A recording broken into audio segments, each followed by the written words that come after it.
Bonjour à tous, alors aujourd'hui je vous propose une petite critique sur la nouvelle série Apple, Fondation, qui sort le 24 septembre 2021. Alors pour resituer la série Fondation, elle vient du cycle de plusieurs livres écrits par l'auteur américain Isaac Asimov, paru dans les années 50, ayant par la suite reçu le prix de la meilleure série de science-fiction de tous les temps, bref, un immense classique du genre. Comme toutes les séries d'aujourd'hui, elle a été peinte en noir, aux couleurs des cosmopolites. Le but de cette vidéo ne sera pas de vous prouver que cette vidéo est progressiste, ça vous le savez déjà, mais de faire un arrêt sur image sur la bande-annonce pour relever ensemble tous les petits détails, tous les marqueurs du progressisme dans une vidéo. Alors avant de commencer, je vous résume l'histoire brièvement. Harry Seldon, mathématicien brillant, a développé une science, la psychohistoire, permettant de prédire le futur à l'aide de calculs statistiques extrêmement complexes. Il prédit que l'empire galactique dominant, la galaxie, est en train de décliner, et qu'il s'ensuivra 30 000 ans de barbarie, sorte de Moyen-Âge spatial.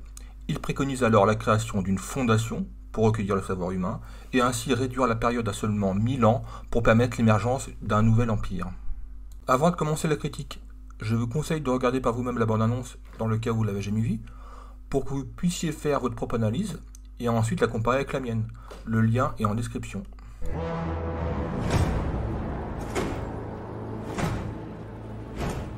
Regardez l'image de présentation de la série, il s'agit d'une étoile, emblème de l'Empire galactique. Déjà, ça ne correspond pas à l'œuvre originale, où il est question d'un soleil doublé d'un vaisseau spatial, mais surtout, c'est une croix chrétienne, pour faire l'analogie de l'Occident chrétien. A genetic dynasty has reigned for almost 4 centuries. Dynastie génétique qui règne depuis 4 siècles. C'est une référence voilée aux monarchies héréditaires d'Europe, avec leur mariage arrangé pour préserver la supposée pureté de la lignée. Alors là, visage d'un kingdom noir, donc c'est pour faire opposition avec l'empereur, la pauvre victime noire, victime de la puissance de l'horrible empire blanc. But the beliefs of one man. Comme vous pouvez voir, la statue est filmée de nuit et en contre-plongée pour accentuer la peur. Elle fait référence au style néoclassique qu'on retrouve dans tous les régimes totalitaires. Now threaten the empire. Idée implicite du racisme anti-blanc, avec critique de l'absence de métissage, les 3 empereurs représentant l'homogénéité ethnique, laquelle possède le pouvoir puisqu'ils sont ici représentés sous la forme de 3 dirigeants blancs, hommes et très probablement hétérosexuels. Les 4 siècles évoqués font penser aux 4 derniers siècles de l'histoire humaine, où l'Occident et les Blancs ont dominé le monde. La chute de l'Empire galactique se conçoit donc comme une analogie de la chute de l'Occident blanc. The might of the Imperium has brought peace to thousands of worlds. Là, la voix off dit que l'Empire a apporté la paix à des milliers de mondes, tout en montrant des vaisseaux qui bombardent une planète depuis l'espace, métaphore de l'Occident, très probablement des USA, qui bombardent le monde en prétendant apporter la démocratie. La bande-annonce affirme par cette ironie manifeste la portée politique de la série qui ne peut donc pas être niée. A revolutionary. His calculations are correct. The Empire is dying. Évidemment, le rôle du mathématicien Gal Dornick est joué par une femme noire, car toute bonne série gauchiste aime déconstruire en inversant les clichés. C'est un peu l'équivalent des fameuses racailles blanches de Châtelet qui agressent les pacifistes Mouloud et Mohamed, comme chacun sait. The Empire is dying. Order. Donc là, la voix off dit « L'ordre s'effondrera », montrant une femme blanche, message clair, l'ordre incarné par les blancs disparaîtra. Wars will be endless. Only we can shorten the darkness.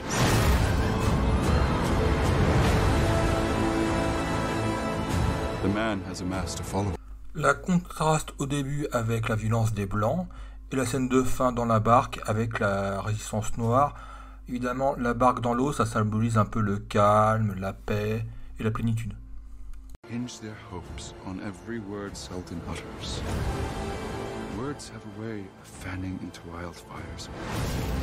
Ici, le terroriste est blanc, le chaos et la violence ne pouvant venir que des blancs, c'est bien connu. Je ne ferai pas la même chose pour la seconde bande-annonce parce que ce serait fastidieux, mais néanmoins je vais sélectionner quelques scènes qui me semblent importantes. Regardez bien ce plan de jardin impérial. On voit la lumière du soleil couchant pour appuyer l'idée d'un empire déclinant. Également une enceinte circulaire, qui ne correspond pas à la description du livre où le jardin est rectangulaire. Il y a donc un choix derrière cette forme. Elle exprime 2 idées. Une large douve d'eau coupant le reste de la ville pour montrer l'isolement des dirigeants par rapport à la population. Et l'autre point est que le cercle véhicule l'idée de stagnation, un empire qui tourne littéralement en rond. We should kill them. We can murder the men, but what about the movement, brother?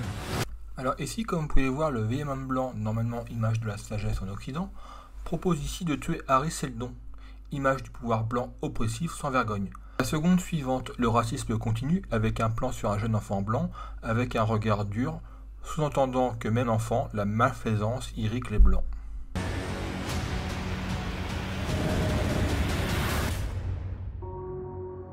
Change is frightening, especially to those in power.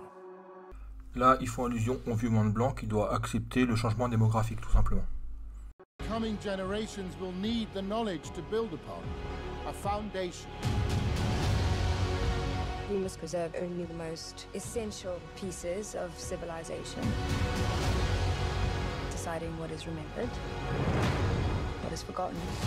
Alors là, c'est le passage le plus important de la bande-annonce. La voix off dit qu'il faut préserver seulement les morceaux les plus essentiels de la civilisation, décider de ce dont on se souvient et de ce qui sera oublié. 2 points importants. Dans l'œuvre originelle d'Asimov, l'objectif de la Fondation est de recueillir l'intégralité du savoir connu pour réaliser une encyclopédie galactique, afin que le savoir ne soit justement pas oublié et permettre à la civilisation de revoir le jour plus rapidement, après la chute de l'Empire galactique. Le propre d'une encyclopédie est dans le mot lui-même, c'est de faire le tour de tout le savoir connu, sans rien omettre pour la simple raison que nous ne pouvons pas savoir aujourd'hui ce qui sera important pour le futur. On est donc dans l'idéologie constructiviste chère à la gauche, qui pense qu'effacer ce qui dérange ou considérer inutile, qui pense que faire table rase du passé permettra de s'affranchir des déterministes traditionnalistes et oppressifs. Une série reflète toujours l'époque du moment. Aujourd'hui, l'idéologie dominante est le progressisme, et cette série, comme les autres, l'illustre parfaitement. Voilà, fin de la vidéo, je vous dis à bientôt.